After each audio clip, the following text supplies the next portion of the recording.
Welcome to the Living Centred podcast, a podcast all about learning together how to live lives which are centred on Jesus.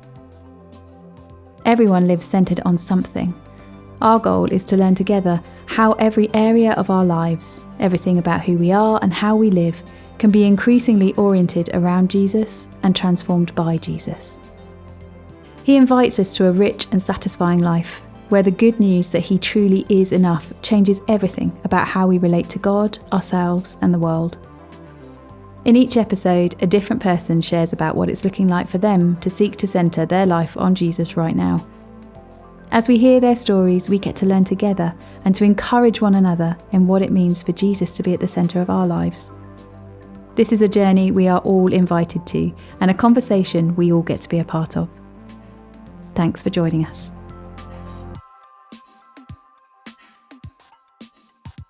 Hi, my name is Adrian, and it is so good to welcome you to this week's episode of the Living Centred podcast. And it is my privilege to introduce today Andy, who will be sharing this week. Andy, so good to see you. You too, Adrian. Well, I'm going to dive straight in there with an easy question to kind of ease you in, which is, I wonder if you could tell us a bit about yourself, who you are, and what your life looks like at this point in time. Yeah, sure. So I moved to Birmingham about a year and a half ago now. So I live quite close to Oasis Church, which Fantastic. is great.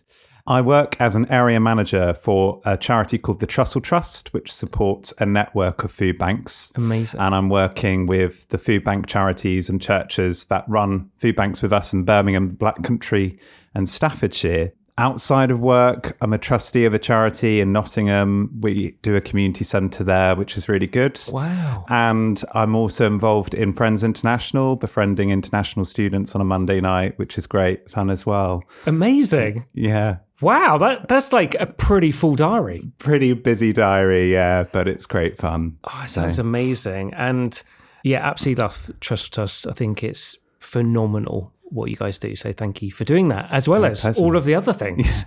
But before I get distracted to talk about those things, I want to jump in with a big question, which is within all of the breadth of that makes up something of your life, what does living centered on Jesus look like for you right now? Yeah, sure. So as I was reflecting on this question, I think it's been really difficult at work at the moment. It's been a really challenging time for our food banks. So we released our end of year stats the other week, and over 3.1 million food parcels were distributed across our food banks in the UK last year. Wow. Just under 75,000 in Birmingham.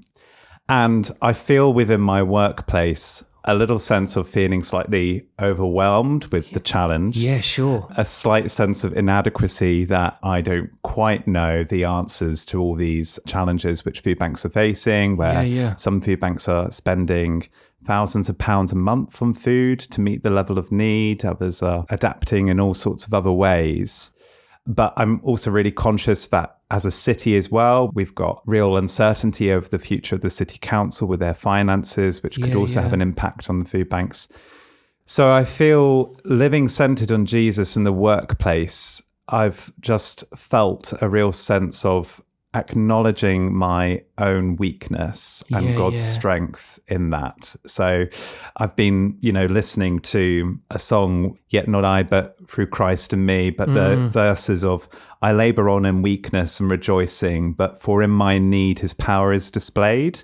Wow. And just that sense of centering that actually all the challenges within the workplace, that it is through Christ's strength that things will go forward. And, where I'm in situations where I don't feel fully confident or comfortable in knowing how I'm going to approach something, it's knowing that God goes before me and he's with me in those situations. But also outside of work as well, I'm feeling like a lot of just acknowledging God's patience and learning to be patient in things that I'd like to do outside of work in terms of, I'd really like to buy a house at some point soon. But I'm learning to wait and find the right one, and that God is probably teaching me things in the waiting within that. Wow. Not getting things immediately, but acknowledging that God is doing something in that too. Yeah. It's so helpful, Andy. I think one, just the stats you start off with are just overwhelming. I probably need to sit with that for a moment. But yeah, not surprising that within that, the weight of that just sits there. And I think amazing that you're discovering, though, in that place of, man, I'm not enough. Jesus, I really need you. That it's actually you at this moment that's going to make the difference, working in and through me, which I think is phenomenal. As well as like you just reflecting and saying, yep, outside is just waiting.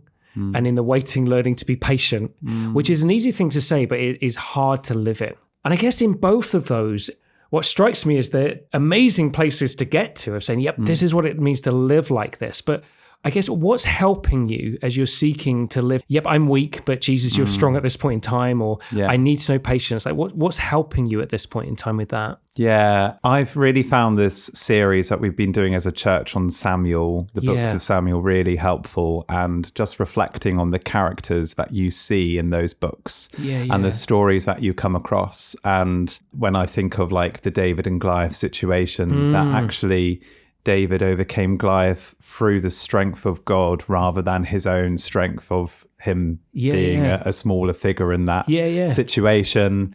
Also, in terms of trying to be a good friend with people at the moment, and I'm actually going to a funeral tomorrow, sadly, of someone who's passed away, but trying to be a friend as well to people in that situation, but being struck again by the story of David and Jonathan and what it looks like to mirror that sort of Christian friendship well. And I think as well, just the story of Hannah at the beginning of the books of Samuel, of her in the waiting as she's wanting a child, whether there are things that actually in that sense of weeping before God, before something, she's learning something about what God's got in store for her. And so I just feel really encouraged by those stories, or even Samuel, when he's hearing from God, he's saying, here I am. And that sense of being available just feels quite inspiring in terms of the characters. And we see the fragility and the faults of people in those stories as well, which is also reassuring that we don't have to be perfect and God will use us. Definitely. But I think also as well, just wanting to ensure that there's quality time with God. And so I'm just sort of conscious that amidst the busyness, scheduling in time to potentially go out with God for a walk, scheduling time to pray to him, but also within my car journeys as well, maybe spending some time listening to some Christian music and praying to God in the car. But also, I was saying to someone last week that I used to make effort to go to cathedrals actually last year, which was really interesting. But I visited Gloucester Cathedral the other day, and you're just sort of sitting in a space where there's been a lot of prayer and worship over the centuries. I think has just been a really nice way of spending that time with God, processing what he's doing in life. And having those retreats, I think, is quite helpful and setting that time aside in that way. So that's really been really helpful. Yeah, there's just so much there. I think it's really helpful. I love the way in which you're spending time just contemplating of the series we're in terms of 1 and 2 Samuel, looking at the life around David, but all the other characters in it, and saying, okay, how is this speaking into my life at this point in time? All those different threads, I thought, is just really helpful of like, God, you're able to use this story to speak into my story. Profoundly encouraging.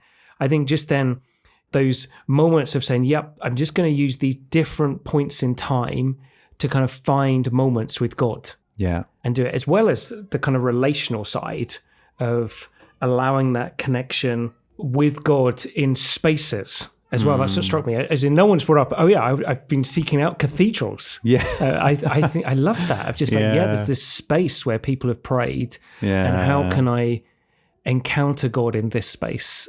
Loving it. They're really good. And I guess then in it, those are the things that are helping you. What is it then that you're discovering about who God is as Father, Son, and Spirit at the moment?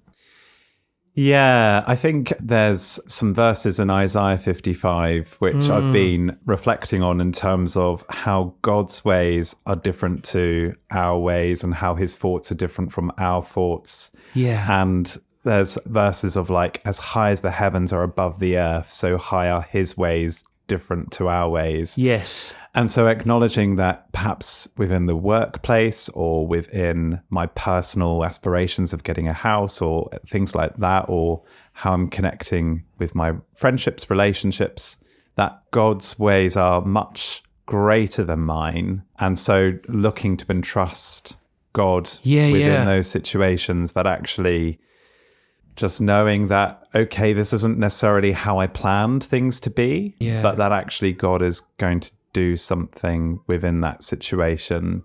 And so, I feel like there's been elements of discovering that, but also that invitation to come and come away with God in terms of like those verses in Matthew where he's saying, come to me all who are weary and I will give you rest, and learning about the rhythms of life, that actually knowing that if it was all in my own strength that I'm going to fall short of what I could do. So all those sort of challenges within life, I'm learning to entrust more to God and trust that this is for you to deal with and you can use me how you will on that journey. So it's so good, really good. And I just love that element of just both in the first part of the Isaiah 55 of just, there's just sometimes I've just got to recognize, God, your ways are higher than mine. Yeah. That's a whole thing in itself of like, I'm just going to have to surrender to that. Yeah. This looks different, but I'm just surrendering to who you are,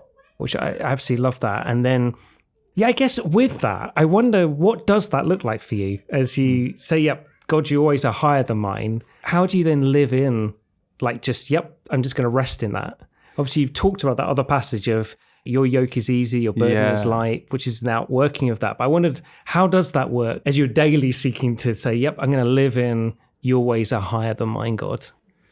Yeah, it's a good question. I mean, I would say that there might be some things perhaps within a work context where there might be something really challenging that's come up in terms of, I don't know, the future of council services or the situation that a food bank's in, and just sort of recognizing that these things are outside of my control. Great. And so it's sort of like, actually, I cannot control the council budget, or I cannot control the issue with stock perhaps at a food bank.